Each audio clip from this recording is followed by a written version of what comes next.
Hi, everyone. Welcome to SEEN, the Spiritual and Extraterrestrial Experiencers Network. My name is Donna M. Atwood, and I'm the founder of SEEN. And this is part two of what I believe is going to be a two-part series related to my own ascension. And basically, I'm highlighting very, very high level, telling the story of my own, life and what happened at key times that were things that were part of my ascension. Excuse me. In other words, important events, things that I needed to address or overcome in order to graduate from the Earth School of Ascension. And I'm very excited because I found out this morning through a channeled communication with Archangel Michael or Michael that I have actually achieved ascension, that I have graduated. And so I thought, well, what better way to celebrate this momentous occasion than to, make a series of videos discussing what I went through, again, at a very high level. I'm actually working on a book now that discusses all of this in a lot greater detail, and it gets down into the nitty gritty about some of the things I experienced inside my head with regard to demonic entities during my dark night of the soul. And no, it's not because I was a horrible human being. I was actually informed by, I believe it was archangels Michael or Michael and Uriel that informed me that they wanted me to experience the really dark aspects of spirituality. And so I literally did battle with my own demons early in this whole process. But I would like to just make clear before I go any further, it's very important. And Archangel Michael or Michael requested that I please, just sort of inform viewers that going through ascension is nothing to fear. It's completely natural. It's beautiful. It's spiritual. It's spiritual growth. It's spiritual development. It's all about moving towards sort of getting off this wheel of karma and having to come back and do all of these lessons, these same lessons again. So I'm thrilled that I've graduated. Excuse me. I know that there's no doubt that for a while now, I've been very, very clear that I have achieved a higher level of consciousness just because I'm able to channel. I do channel every day. Quite a lot of the day is spent channeling, even while I'm working and doing other things. There's a lot going on in there. So this is just nothing to fear. And my understanding is that, at least at this time, is that humanity is in the earliest stages of being able to even some folks may be in the early stages of telepathy between human to human on Earth. And so I think this is a good time to make clear that when a human being like myself channels an archangel, doesn't matter the name of which archangel, that we're talking about, but that is an extraterrestrial flesh and blood physical entity. Okay. And so that is an extraterrestrial. My understanding at the present time is that some of these, I'm not saying all of them, but at least some of these extraterrestrials might even be looking very much like us, very much like a human being, and might even be human. But not necessarily all of them. And I'm personally, I'm open to that. I hope that viewers of this type of a program, have probably seen pictures of extraterrestrials and have imagined things. And um, but I believe that human beings here on Earth will be introduced to extraterrestrials in a very as gentle of a way as possible. In other words, there's channeling, which really does, by the way, it feels like a quantum leap in consciousness. This may be just one step in our evolution, but man, it feels like a quantum leap. I'll be honest with you. Um, and I feel a little smarter too. I feel more intelligent. And I think it's because all of these interactions that I've had, most especially with archangels Michael or Michael and Uriel. Those are the two dominant archangels that I hear from, but I have also heard from Raphael. And Raphael, one of the communications told me that they were a female. And so this is probably a great time to introduce the idea that the archangelics that are communicating with human beings here on earth and helping us through this whole ascension process, um, there's not just X number of them. There's a vast number of them that dial into a certain frequency. It's like going onto a radio station. And so Archangel Michael or Michael is at this one, Uriel is here, Raphael's here, Gabriel's here. And there are others, of course. And then for myself personally, I also hear from the consciousness of Jesus Christ or the Christ consciousness. So that would be another frequency.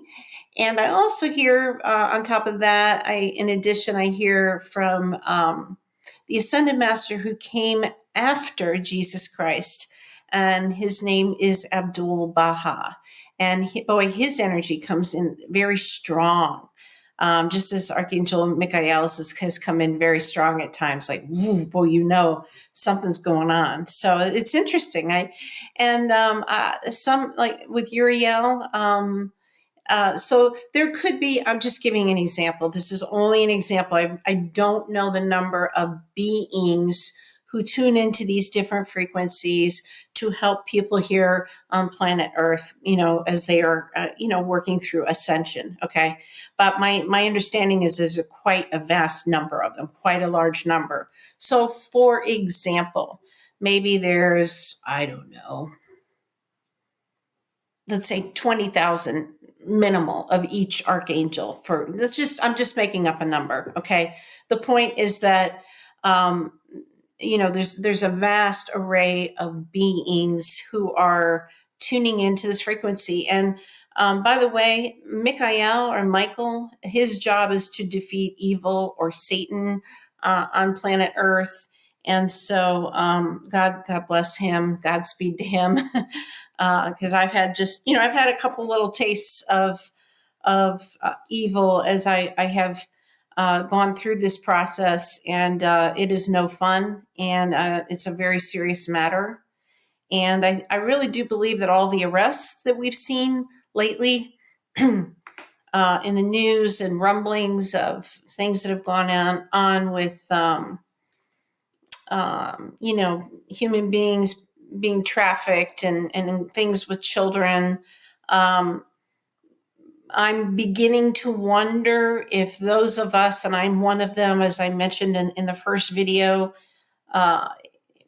if people who were abducted back in the day, like in the 1960s and 70s, let's say, with the gray aliens and all of that, I'm kind of wondering if some of that ties into the dark aspects that we're seeing now play out that have been going on for quite some time. I don't know that for certain, but my experience of ET abduction back when I was a child, when I was like between the ages of 4 and 5, was extremely dark, extremely terrifying. Just everything about it was horrific. the way that it was handled, the things that were done to me, the subject matter that they were showing me on a screen of a nuclear bomb going off, without even saying anything to me, even telepathically. They were just terrifying me. It was just awful. So I don't know that, but I definitely am wondering if we could tie that negativity, which again is not the same thing as the archangels. That is not the same thing. There's a huge difference. I've experienced the dark form of this and the very, very benevolent, loving, just supportive, kind-hearted, just a beautiful, beautiful thing with the archangels and with the Christ consciousness and Abdul Baha. And there's consciousness also associated with, Buddha and other ascended masters. I please know that I respect all of the religions in the world, the major world religions and their ascended masters. I take that all seriously, and communicating with any of them in a way to grow and ascend is nothing except beautiful and amazing. So just wanted to point that out. So I had left off in part one, where I had moved out to Arizona to take care of my mother. I explained that I had a lot, and she had a lot, by the way, too, to overcome in my coming out, moving out from upstate New York, from the Albany area, actually, to Arizona to take care of my mom. I had just finished massage therapy school in New York, passed the state boards, and I packed up, moved out, and I took care of her. And it was a very difficult time because she really needed a lot of help. But we had some very serious issues to work through because the court system in Missouri actually had taken me away. I had been removed from my mother's care and given, my father had been granted custody of me, sole custody, and he was an alcoholic. And so for the court to have done that, clearly there was this very, very serious problem with my mom. And that was unfortunate. But we worked through it. We grew closer, and she passed away. But our relationship was, you know what? I'm so glad that I was able to spend that time with her and we were able to mend the relationship. Very, very important. So, okay. So during the time that I was taking care of my mom, and really the vast majority of my time was dedicated to my mom. It just had to be. She just needed me. But I was dating a very nice gentleman. So I have a Christian background. I've studied Judaism. I've briefly studied some other world religions. But I have a Christian background and consider myself to be a Christian. But at the time I was dating a Jewish gentleman, and he was a very nice man in many ways, except I had a concern, and I'm not going to state his name. And I do think he was basically a good person, except I felt a little bit manipulated because he was always trying to give me gifts to have me keep coming around. And I told him not to do that. I actually asked him to please, don't do that. I don't need these things. I appreciate it, but just save for your retirement, and I don't know, I just felt very pressured. He texted me all the time. He called. He put a lot of pressure on me. And so victimization is maybe a strong word, but there was manipulation. I felt that there was a degree of manipulation, even though he had some wonderful traits about him. I mean, we all are two sides of the same coin, right? We all have, personality flaws that we need to work on, and we have strengths as well. And I certainly give him that. And believe me, there was many positive things about him, truly. But this one aspect of him, it really it concerned me, and so this was something else I had to work through as part of my ascension. And so I did sadly eventually have to break off that relationship, although I certainly wish him well. uh, and I only wish the best for him. But that was another sort of big life lesson I had to learn. And then wasn't too long after that. It was just fascinating that so I was trying to work on my health, be healthier, and take better care of myself. And so I had started up at the gym, and I was working with a personal trainer, and I was actually making some terrific progress. I'd lost some weight. I was toning up. I was strength training. I was definitely getting stronger, and feeling just feeling better overall. And my personal trainer was actually trained in something else that's related to personal training, but it's a little bit different and does involve treating muscles, but it's different. And actually, it was a higher pay. And so he went off to do that. And so um, I was seeing him for both, actually, as my personal trainer, and to do this special muscle treatment thing that he did. And this was yet another thing. This was an actual victimization. This was scary, actually, in retrospect, unbelievable. So I was in the office as his client, and I was laying on a massage table, and he asked me to, kind of come up like I was doing a crunch, which I did, and he took his thumbs and he pressed down. Now remember, he was working on muscles in my body, and he did this in my abdominal area. Around, well, actually around kind of where the stomach, there's a bunch of organs and things there. And he took his thumb and he pressed down really, really, really hard. And I was like, and it took me a minute to figure out what was happening. Because he'd been just such a, with regard to this kind of treatment, he'd been very professional and very helpful, honestly. But then he went and did this, and then when he was done, and he walked away, I'll never forget, he walked away and he went and he kind of sat down on the other side of the room, and he started saying some very strange things to me, and just acting really, really bizarre. And it was interesting because and again, I'm not going to say his name or anything, but he'd been acting odd. And he might have been a little disappointed that that we weren't going to have like a more personal relationship. I'm not really sure, but he was just acting very strange. And so I remember I left the appointment, and I just thought it was so odd, and I couldn't wait to get in my vehicle and get out of there. And then like a day later, I realized how badly bruised I was.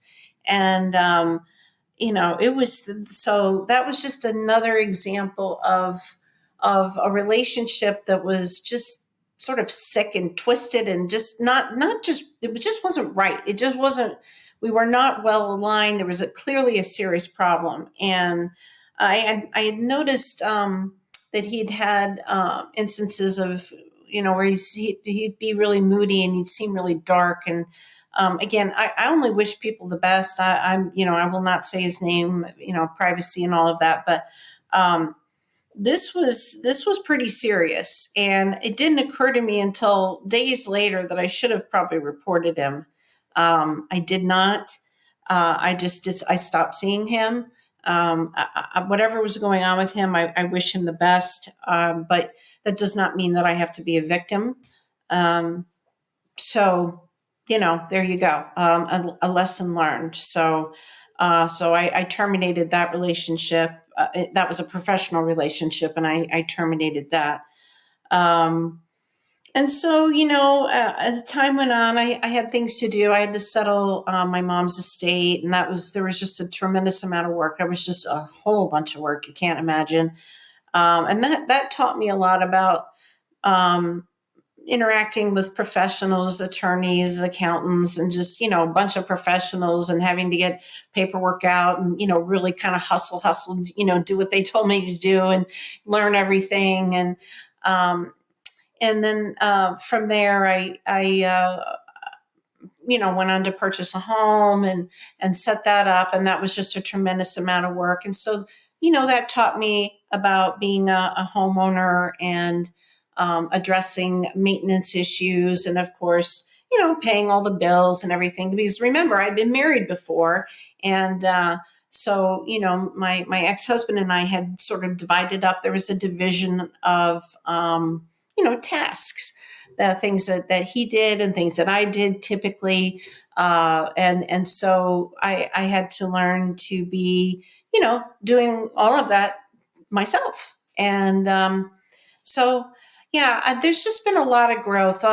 Actually, it's interesting. So later on, some time went by, and then there was an elderly gentleman that I met, and very nice man. And I actually thought that we might end up sort of dating or whatever. But he ended up having, it's just unbelievable. It's almost like one thing after another. Again, no names, but he had a very serious, I found out he had a very serious mental illness, I think. In other words, he had, shared with me that he'd been diagnosed with this. But it was interesting because we together had seen another orb that I had described in the first video up in the sky, moving all around. And after that, it was interesting. It's almost as if he were starting on his ascension journey. Now, I'm not sure if that's true, but because things got so strange with him so quickly afterwards that I can't confirm this, but I have wondered if, in fact, maybe that's what was going on with him. And I certainly helped him for quite some time, for a number of months, to try to help get him stable. And then his family had to step in. So I'm not really sure what happened, but and that's another point I'd like to make, is that some of the instability, some of the strange behavior we're seeing in people now, very well could be part of all of this ascension. It's in my personal experience, myself and my whole world kind of got shaken up. I was shook up. And I mean, literally, I went from being married, but not happily married, really, and but we're both good people, to then getting divorced and moving across the country, and just having to deal with a lot of lessons and things. And ultimately, I found out this morning, again, that I had graduated, that I have a fully ascended at this point. And so, again, this is just a very quick recap on some pivotal moments in my life. And again, I will go into far more detail in the book that I'm writing to help people. My goal is just to help people. It's just to help people get through this, to help them understand what ascension is like. I'm just a regular person. I'm just a regular average person. And I was able to ascend. And so if I can do it, you can do it. So, as always, I hope that my stories, my story, my sort of a quick recap of my life and some of the things I've had to deal with have helped you. I will say that I've had times where I've had ascension flu, where I've been very sick from it. I found out that I needed, from a channeled communication, that I needed to go organic. And so most of the time, I'm about 90% organic. It's harder when you travel. There's just some instances where it's more challenging, but I do try to really limit those types of chemicals in my food. And that has helped quite a bit. I have to say, I feel healthier.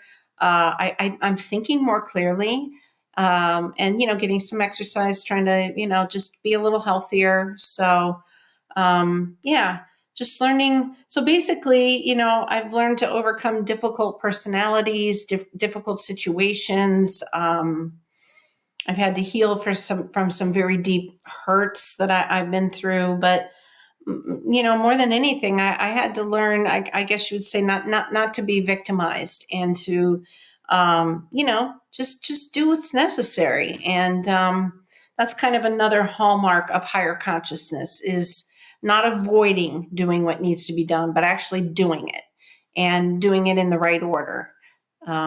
So yeah, I think we've pretty much hit everything. So if you have any questions, please certainly feel free to leave them in the comments below. I always love to hear from you. And I will link, in case you're finding this video before part 1, I will put the link in the description below. I will make sure to link these two so everybody can find both part 1 and part 2. And so namaste, and thank you so much for watching. And again, my name is Donna M. Atwood, and I'm the founder of SEEN, the Spiritual and Extraterrestrial Experiencers Network. Thank you so much. Take care. Bye-bye.